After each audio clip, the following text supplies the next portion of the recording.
Okay, we're here with Alice Paul, and what we wanted to do is we got the Micron report back from Texas A&M a few weeks ago, I guess, and I wanted to demonstrate a couple of things from the Micron report, and we'll film this little card separately so you can see it, but I'm going to read off it for now.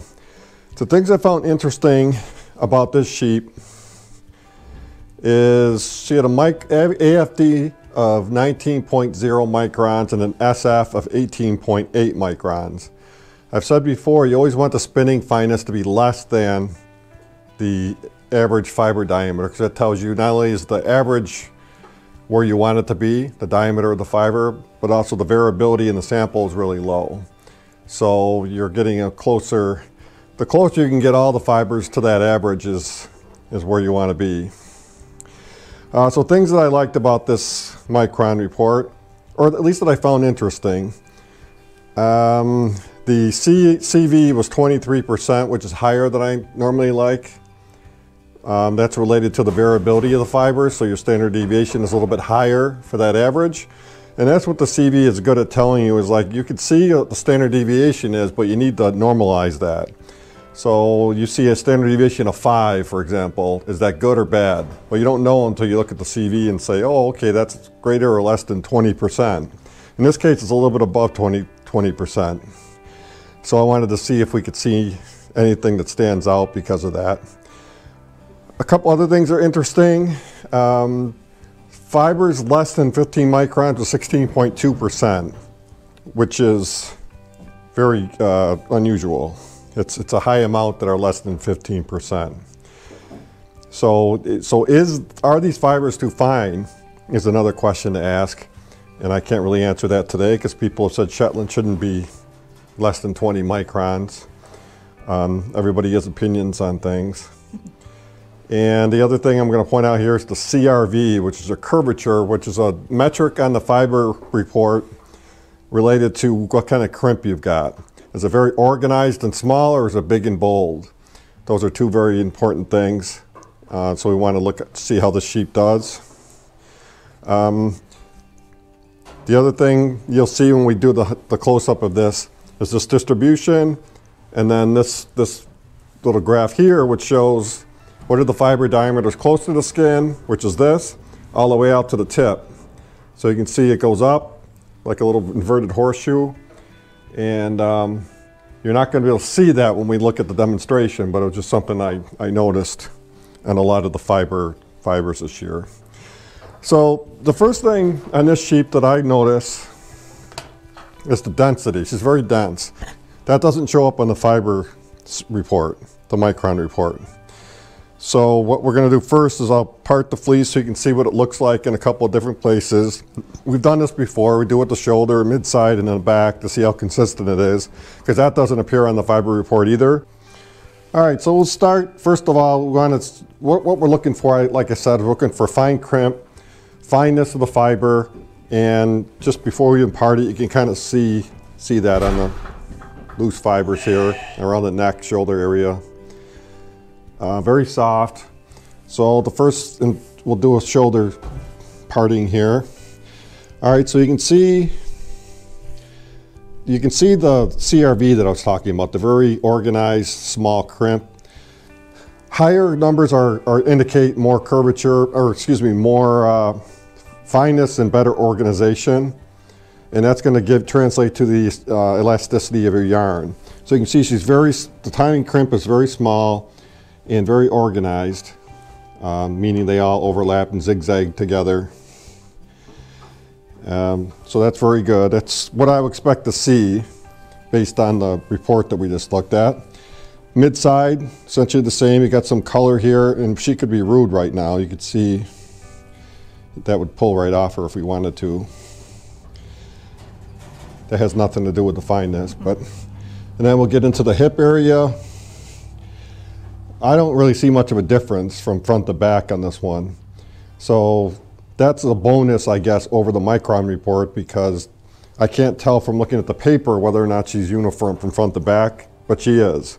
So she's got everything. She's got the density, the softness, the fineness from front to back, and the curvature, the crimp that we like. So the last thing I'm going to do is show her the report so she can see if she agrees with it or not. And she seems to. So. Awesome.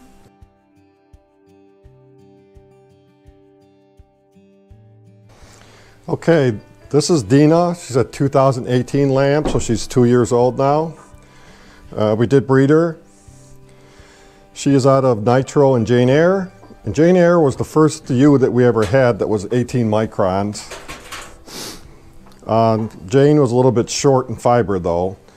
And with her, we were trying to get, Nitro had a really nice color. It was a modified color. And Jane Eyre also appeared to be modified, so we're looking for that. But the main thing we were trying to do was get longer and staple and see if we could maintain the fiber length or improve the fiber length.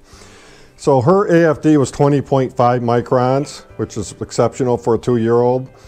Her SF is 20, so again, it's less than the AFDs, what you're looking for, spinning fineness. Comfort factor, 98.4%, which is something I haven't talked about. But that just means 98.4% of the fibers were less than 30 microns. 30 microns is the threshold for scratchiness. So you want as many fibers as you can get less than 30. Curvature is 101.3, which is less than Alice Paul, but still very, very good. Anytime I get up around 100 or more, that seems like it's more like the type that we're breeding for. And the CEM is 7.5, which was like half of what English Garden was. So I can tell first off, she's dense. Perhaps not as dense as Alice Paul, but still very good density. Very soft. This fleece is exquisite to squeeze. So let's take a look at the parted fleece shots to see if they kind of represent what we think from the Micron report. So start with the shoulder.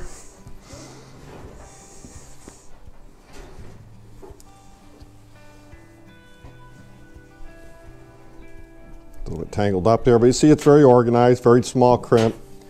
Nowhere near, well, I shouldn't say nowhere near, but much bolder crimp than what Alice Paul had.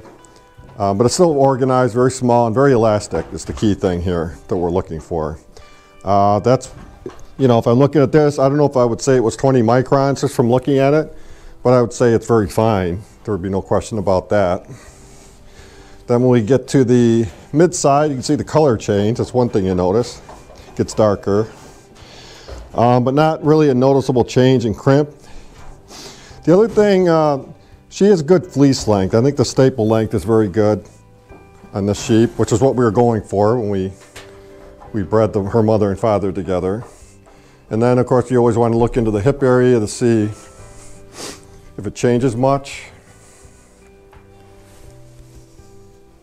It's hard to do with one hand. And it really doesn't change much. It's a slight difference. The crimp gets a little bit bolder. The fleece length is the same. What you don't want to see is two different types of sheep, where the front is short and crimpy, and in the back it's a bold crimp and it's long. It's always going to get coarser when you get in the back, from front to back, it tends to get coarser. But in her case, you can't see much of a difference, and you can't feel much of a difference. So it's a good uniform in length and crimp from front to back, which is what we breed for. So we're happy with this one.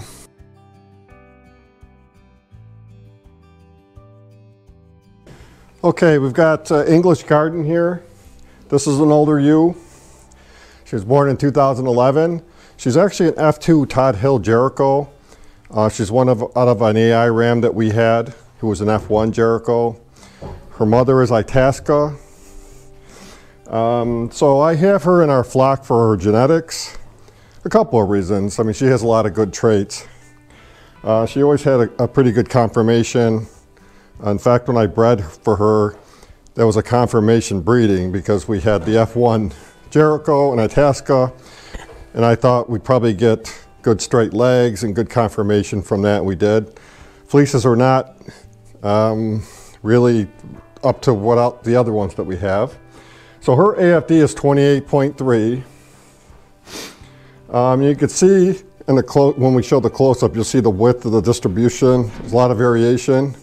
So her CV is 27%, which is quite high, and her CEM is over 14. So these are numbers that we don't consider to be particularly what we're breeding for. Also the CRV, which I mentioned before, the curvature is 77, which is much lower than what we talked about for Alice Paul. It's not a bad number, but we'll demonstrate that and take some pictures, and you'll get an idea what I'm talking about. And then the other thing is the inverted horseshoe that we've got here, where the fiber diameter is one thing down here, and then throughout the length of the fiber, it goes up. So let's move on to the fleece shots. Now, a Shetland fleece will always get coarser as it ages, but her fleece never was on par with, say, Alice Paul or any of the other ones that we're looking at here. But it does have good properties like length. It's a decent length. It doesn't have the elasticity because the CRV was only 77, and that's not very high. But you can see the crimp. It's not a bold crimp by any means. It's more of a harsher fleece. Harsher, I meaning there's more scales on the fibers, which she got from her mother, because her mother is more of a scaly fiber. So the handle is not as good because of that. It's more of a harsh, what I would call a harsh handle. If you go to mid-side, you don't see that much of a difference. We probably should go lower, but okay. And then in the hip, you're going to start to see a difference, I think. It's just non-distinct crimp. It's not a bold crimp, but it's not really organized either. But she doesn't fall off as much as I thought she did. And again, in the Micron report, you can't really tell, you know, how uniform they are from front to back. But it feels harsher back here, or coarser. She's got really good density, though. She's always had that, and always seems to produce some good offspring. John Snow is her son. We've used John Snow pretty extensively in our flock. His fleece is not like hers. It's longer like hers, and it's much finer. It has a little bit of the harshness to the handle with the scales, but nothing like this. He's been a good ram for us, and she's produced other sheep that have been really good.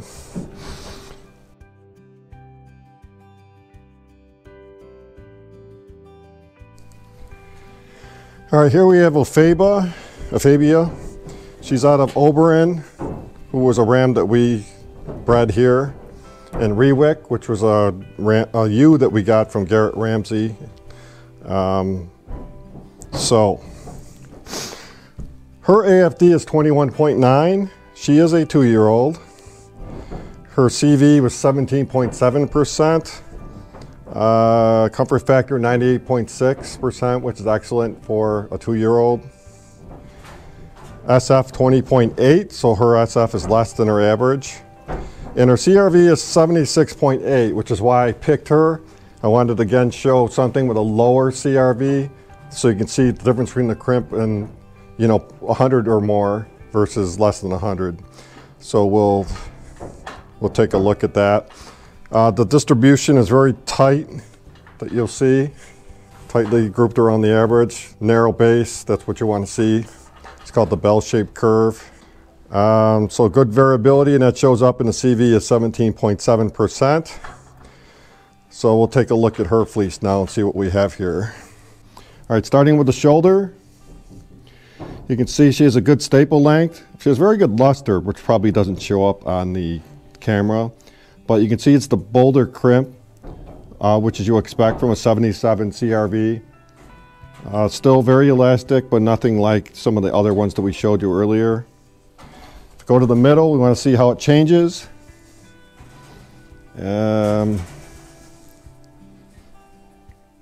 Actually, in the middle, it looks better somehow. It's smaller crimp, more organized in the middle. I don't know why that is. That's unusual. That would normally indicate that it's finer in the middle than it is in the front, which is counterintuitive. It's not what you expect. And then in the back, more boulder again. Falls off a little bit. And it probably doesn't show up on a white fleece. It doesn't necessarily photograph the best. But there's definitely a difference between the front, middle, and back.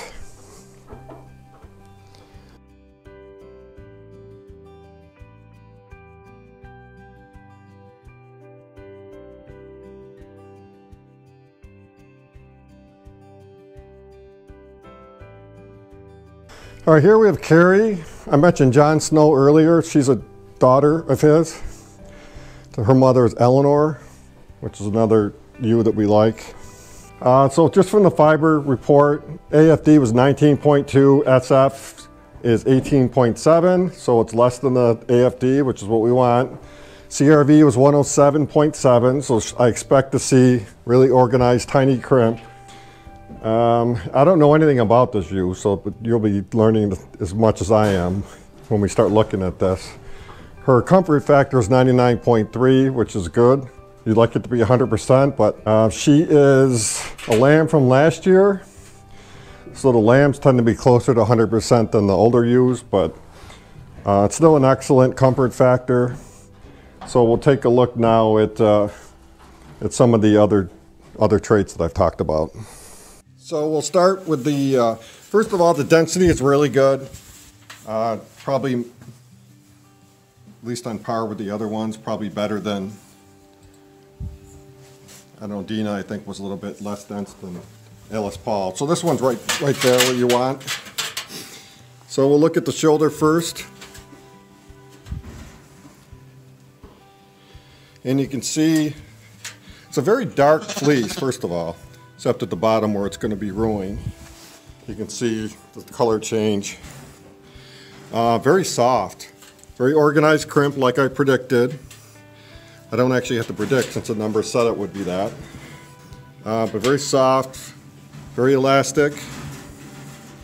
So we look at the middle, see if it changes. It doesn't change, that's good. Still very good. And when you look in the back, where you expect it to change, it doesn't change that much. It's still very fine, very organized crimp, very soft still. So I'd say very uniform from front to back, very fine, very dense, very soft. She has everything you're looking for. So what do you think? She agrees.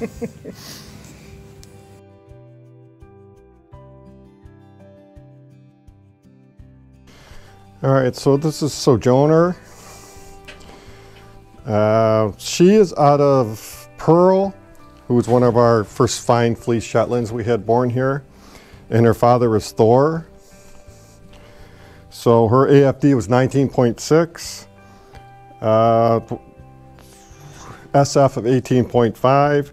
I picked her because she has a low standard deviation, it's 3.4, and her CV is 17.5%. So those are good numbers. She's got good density, I can tell, and her comfort factor is 99.6, which is not surprising when you look at the AFD less than 20 and CV so low, and the SD is 3.4, which is very low. So you would expect to have a high comfort factor. Most of the fibers are below 30 microns. You can also see that in the distribution, again, very narrow and tall. A lot of fibers, diameters grouped around the average. The other thing I liked about her was her CRV is 132. So that, again, that's up with Alice Paul in terms of the organization of the crimp and the tininess of the crimp. So we're going to take a look at that now. Okay, so yeah, that confirms what I expected. You see, it's very tiny crimp. This is going to be very elastic. It's very fine. It's also very dark. She's a very dark lamb. So the wool is, you know, you always like a variety in colors. And that dark gray, almost black, it's like a steely black. That's what you like, or that's what I like. Many people don't like that. No, they do. So that's good. We'll look in the middle. Looks similar. It's a little bit lighter. You see the color is a little bit lighter, but the crimp, the length is similar. Then we get back into the hip. Should be lighter colored still, which it is. It doesn't change much from front to back, so that's a good thing. It seems to get a little longer back there, but we're not picking up any negative traits. The fineness is still there. What else do we got? Feels soft, dense. Probably a little shorter than the other ones we looked at. Which doesn't surprise me either, given that we had a what was the SD was like 3.4, which is extremely low. It normally tends to correlate with length, I found. Shorter ones are lower standard deviations. You got less fiber, less variability on the long length. It could be shorter too because of the crimp, right? Yeah, well, I mean, that's the other thing, is when you stretch these fibers, they become very long because there's so much stretch to them, or bounce, and that's because of the crimp. So those are good traits to have.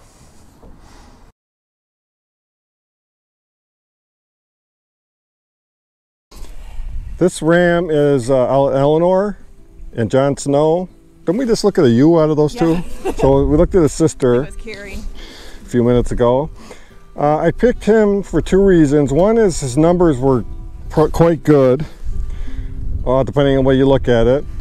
He had an AFD of 18.1, standard deviation of 3.6, a CV of 20%, CEM of 6, which is good. That's 6 microns. Fibers less than 15. He was at 15.7%, and he had a 99.9 comfort factor. CRV of 105, which has been middle of the road for what we've looked at so far in this video. So let's take a look. I remember him from the second reason I wanted to look at him is I remember him from last year. I thought he had one of the better fleeces of the rams, if you look at the combination of all the attributes. So we'll see what he looks like right now if he's changed. The first thing I noticed is his staple's a little bit longer than maybe some of the other ones we've looked at. You do see good crimp. It's going to have good elasticity. It's very soft, beautiful gray. Let's see if we can get something closer to the middle that's not worn off. I don't see much change there. We'll go to the back. I don't know, it doesn't look like it changes a lot. Maybe a little less crimp back here. Not as dense as some of the other ones. Still pretty good density though. So I think he's a pretty good one.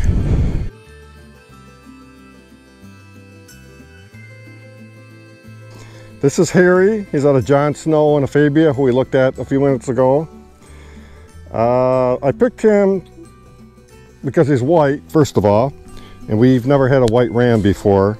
We had a ram called Chiad who was mostly white, but he was spotted, and he wasn't what we would call a fine fleece Shetland. All right, so we did use this ram this year on some ewes, 3 ewes. He's not as dense as some of the other sheep that we've looked at. That was usually the only flaw I could find with him, actually. Last year, it's like, well, he's not quite as dense, but the ewes are dense, so we'll see what happens. I don't know why he's not dense. His mother is dense, as we already said. His father is dense, Jon Snow. But his grandmother, she was not as dense. I mean, she wasn't open either, but she was not as dense as most of our ewes. So let's take a look Okay, so there's the front. You can see very organized, very good crimp. Luster, very nice luster, it's very soft. Let's take a look at the middle. Trying to find a spot that's not rubbed. Looks pretty much the same. We go to the back, and not much of a change. It's pretty consistent, uniform from front to back.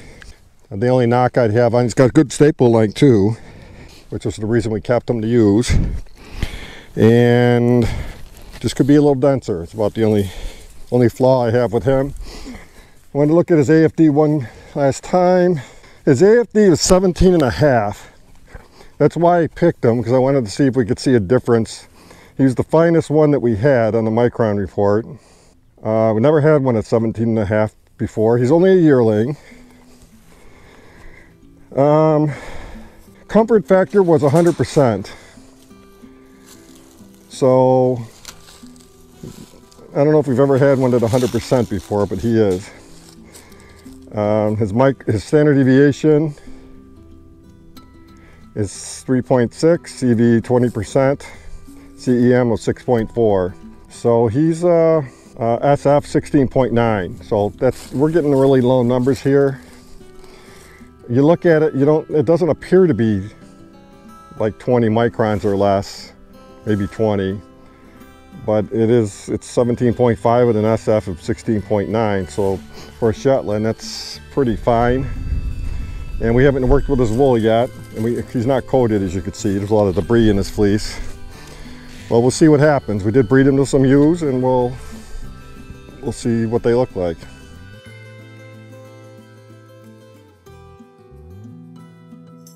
So this is a ram out of Pearl from last year. His father is Thor, and of course his mother is Pearl. He had an AFD of 19, a CV of 23. Fiber is less than 15 microns, was 15.2%, which is quite high, and a CRV of 121.8. And a little out of breath from chasing him around. So let's take a look at him and see if the fleece stacks up.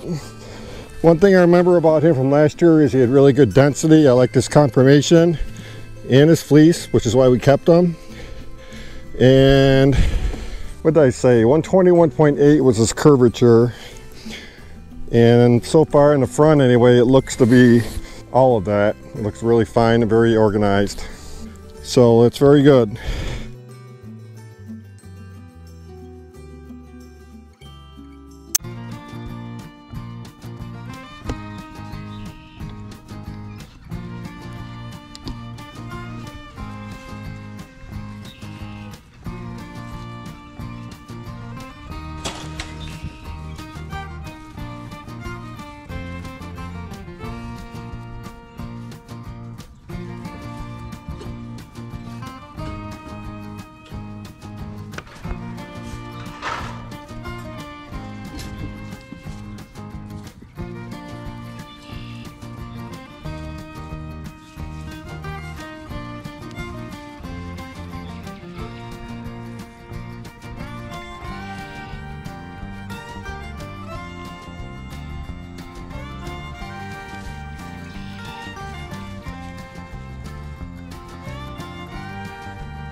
So for this segment, I wanted to talk about one of the tools that I rely on and use every day in a lot of different ways, and that is my shepherd's crook.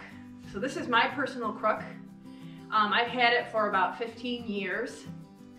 And it's funny, when we first started with the sheep, Rich bought one for me, and I really didn't have the good sense for how valuable it is, how helpful and important it is in the operation of the farm. So I use this for a lot of different things. I use it to stir and mix grains and the minerals for the sheep. I use it to open and shut gates when I'm trying to keep a distance from the sheep, and I'll show you how that works.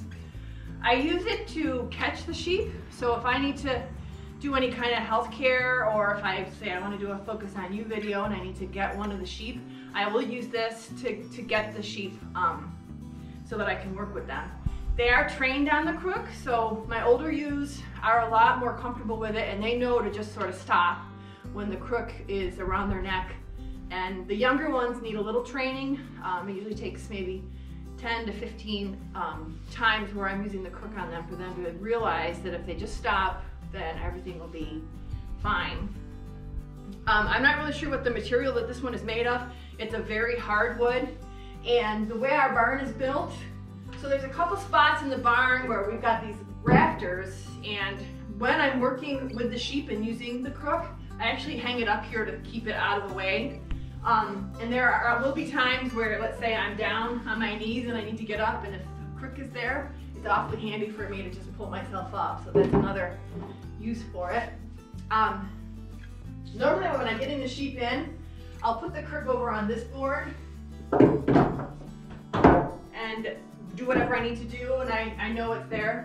In fact, there'll be times when I can't find my crook, and there's 3 or 4 spots in the barn where I will typically just hang it, and that's where it's stored. I want to show you this crook. This was actually the very first one I got, and just a word of caution if you decide to get a shepherd's crook.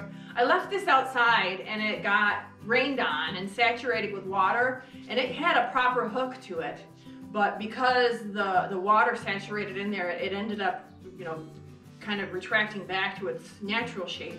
So this is really pretty much useless now. I keep it in the hay barn, and I use it if I need to like shove hay out of the way or whatever. But so if you do get a shepherd's crook that's wood, they do sell metal ones, but if you get a wood one, make sure that you don't leave it outside, because there's really not much value to this crook any longer.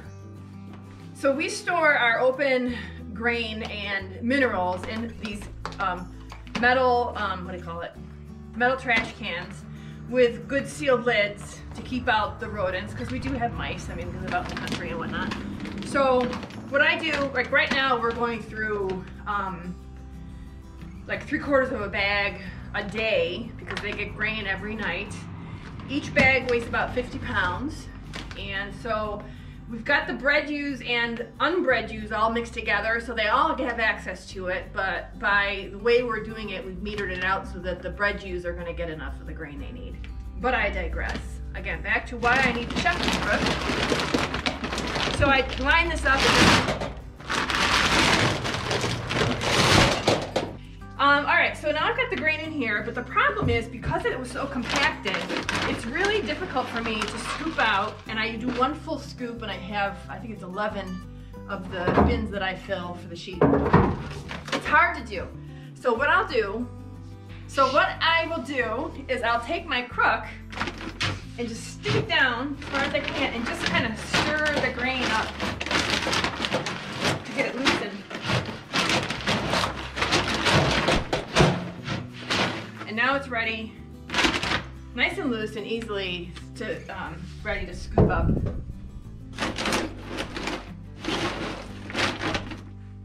to go ahead and feed the girls. They're probably now going crazy because they hear me moving the grain around. All right, so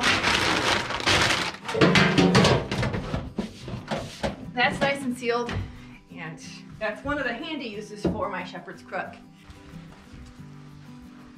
All right, so I've just brought in a small group of sheep from the pasture just to demonstrate how the shepherd's crook is used to catch a sheep. And I don't know if you can see them, but right now they're a little bit skittish because I'm doing something I don't normally do. And if you don't know this, with sheep, anytime you do anything outside of their normal routine, they are very uncomfortable. And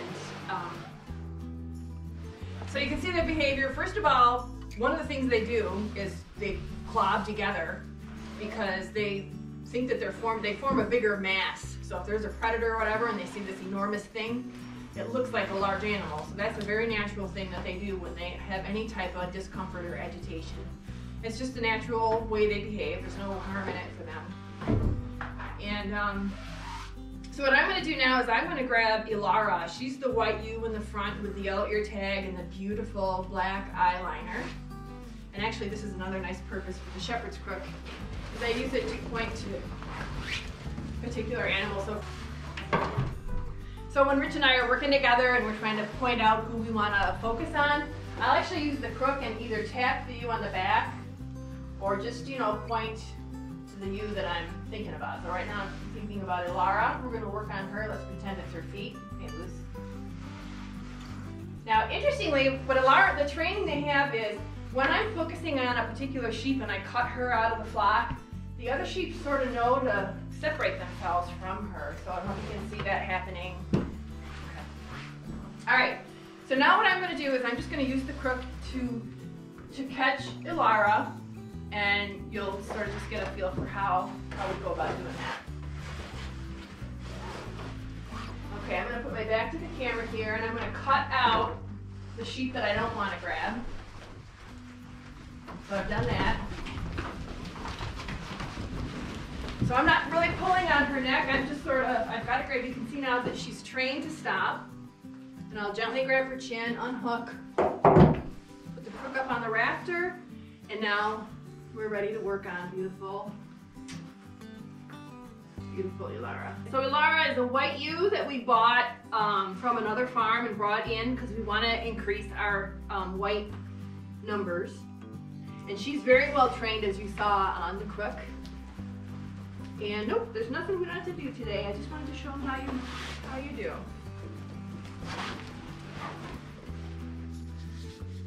All right, so I've caught Ilara and I put the crook up on the rafter. And what I will do, I will come up to the rafter and I have this little motion where I pull it up, tilt the hook, and then it comes down and now it's ready for work. Another thing I use the crook for is to close gates. So there are scenarios where I want to separate out certain sheep into certain partitions of the barn. For example, after we start lambing, the yearling ewes that are not bred, that are lambs right now, but in a very short time they're going to be called yearlings because they'll be 1 year old. They're still very high-spirited and frisky, and they tend to get really excited with the lambs and want to play with them and forget that they're so large. So it's a little bit of a hazard risk. So what we do is we take those yearling ewes and we put them in a separate section of the barn at night, so that the lambs and the mothers can kind of freely walk around without having those frisky, energetic aunties just getting in the way and causing havoc. Right? Because you like to still have fun. All right, so normally they actually do go on this side. So what I'm going to do is I'm going to open the gate. And one of the things about this is if I'm standing right in front of it, they're not going to go through the gate. So I need to stand off to the side. Once they've gotten through the gate, I'm going to use the crook as an extra long arm to close the gate without having to physically be there, just kind of interrupting the flow. So I'll show you what I mean.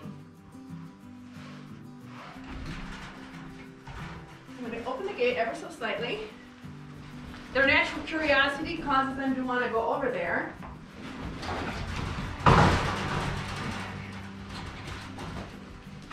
Now she doesn't want to be alone, so I'm going to open the gate up again, let her get over there. So again, like I said, I want to close the gate fairly quickly, so I use the crook for that purpose. Okay, girls, come on back in here. I just want to show one last thing.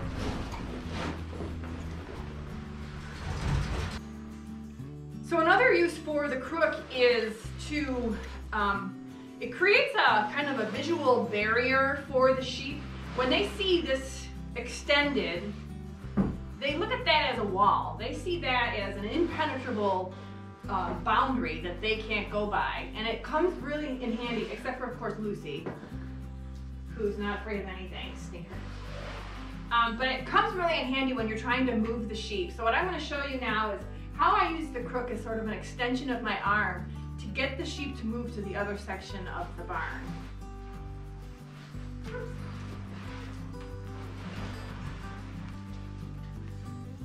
All right, girls, come on.